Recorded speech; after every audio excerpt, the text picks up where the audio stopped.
Guys, we're going to be reviewing accents and Moeller strokes with this video. So we'll review the general motion you guys want to be going through to execute these accents. First, start off by just doing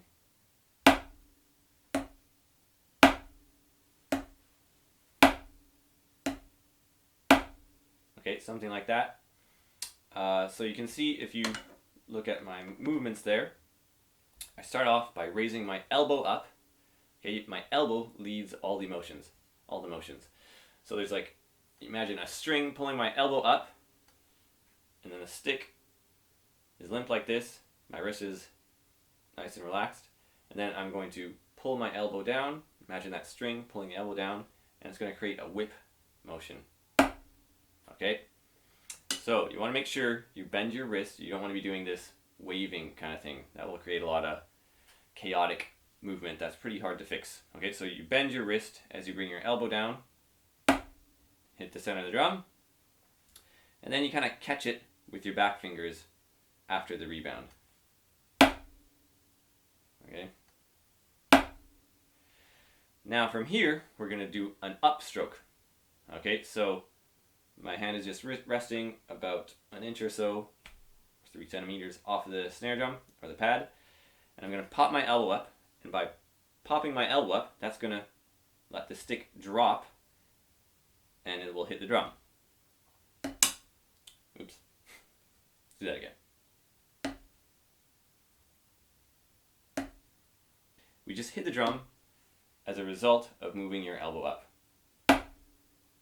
Okay, and that's how you can get 2 strokes out of one large motion like that. So when we play it slowly, we create this big motion like that, as if we're throwing a ball straight into the ground. Right? Imagine tossing a tennis ball really hard into the ground. It's a very similar motion. But as we speed up, we're going to retain the same general idea, same general motion, but we're going to make them smaller, make those motions smaller. So you can see my elbow is not going to raise as high, but I still have that whip motion happening.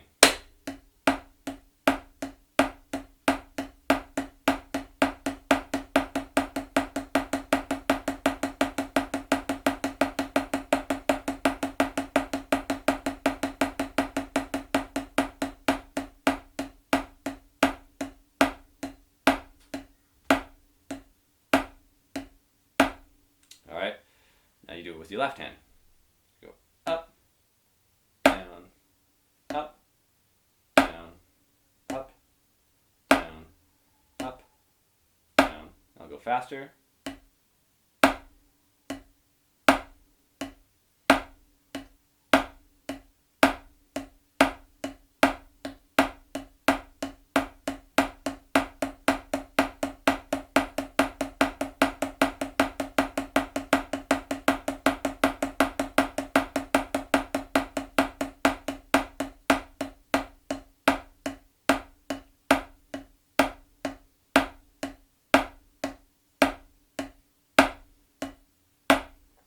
Okay, so those are the first motions you want to learn how to do.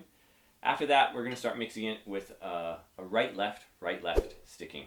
Okay, so if you're on page 19 of my book and we play number 1, we're going to go back to playing the accent with our right hand. So we'll have this going on. Now we're going to start to count. So we go 1, 2, 3, 4, 1, 2, 3, 4. Okay, we're going to keep that going.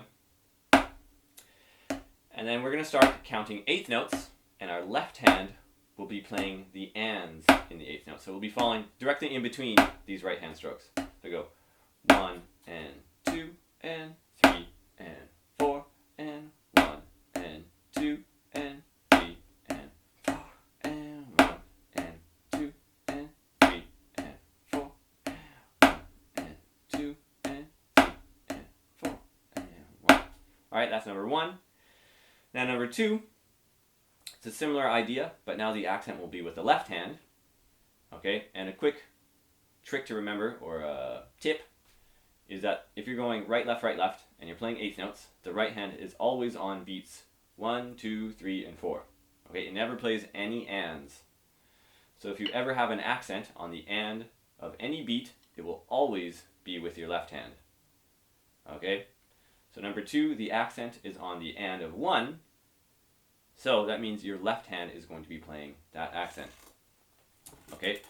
So now, just the left hand, we go up, down, up, down, up, down. So since the left hand is playing on the ands, we have to count the ands. Here we go. And, and, 1, and 2, and 3, and 4, and 1, and 2, 3, and 4, and 1, and 2, 3, and 4, and. Alright, that's number 2. Now we'll go straight into number 3. It's on beats, the accents are on beats 2 and 4. That means it's your right hand that will play those accents. So go 1, and 2, and 3, and 4, and 1, and 2, and 3, and 4, and. Number 4, the accents are on the and of 2, and of 4. So it's the left hand that plays those. 1, and 2, and 3, and 4, and 1, and 2, 3, and 4, and. Alright? So, a lot of people focus on getting that accent correct, which is important, but a lot of the magic is in the unaccented notes. You want to make sure your sticks are at the same height for the unaccented notes. Okay, so if we go back to number 1, check out my stick heights. They'll be roughly the same when they're not playing an accent. 1, and 2, 3, and 4, and.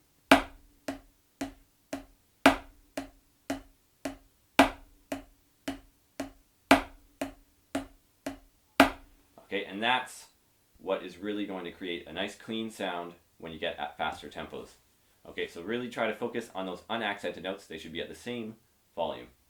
Alright, another little thing is try to make sure there's a big difference between the accented notes and the unaccented notes. We don't want to hear something like. Okay, bring those sticks down for the unaccented notes.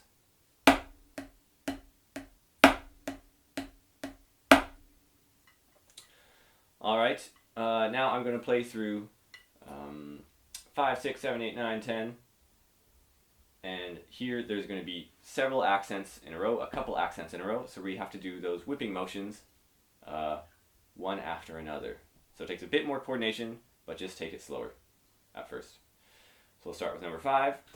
1, 2, number 5, 1.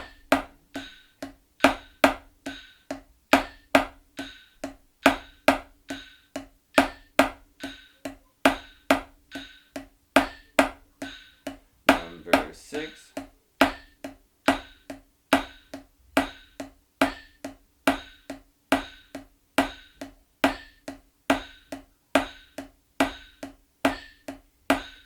Number 7.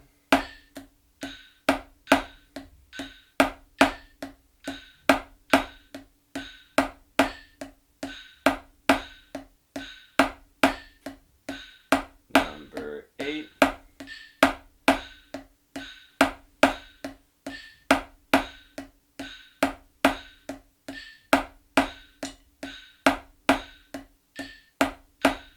Number 9.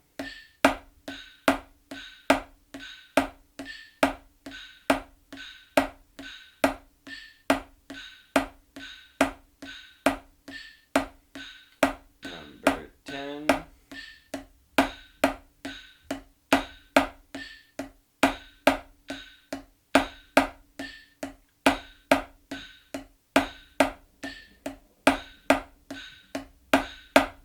So you'll notice I was using that Moeller technique for all of those exercises except for numbers 6 and 9. And the reason for that is because we have several accents in a row with those. So you don't want to be doing something like that where you have 2 whips in a row with no tap in between. That creates a really awkward motion.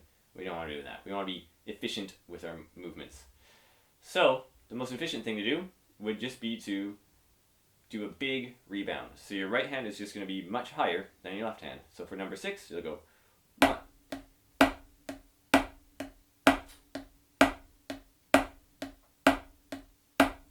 Okay, so just keep your left hand low, right hand high. That's number 6. Number 9, it's the opposite. You keep your right hand low, left hand high. 1 and 2.